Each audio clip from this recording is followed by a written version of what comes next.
Alright, welcome back, Cheap Pete's Garage. Today we got something a little bit different.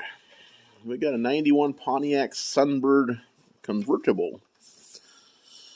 I know it's not carbureted, but it's sat for probably 2 years now since it's been started. I just got done charging the battery up for the last 2 days. So we're going to see if it will cold start. As you can see, it's pretty dusty and dirty. It's been in the garage here for quite a while. We'll walk around in the clutter.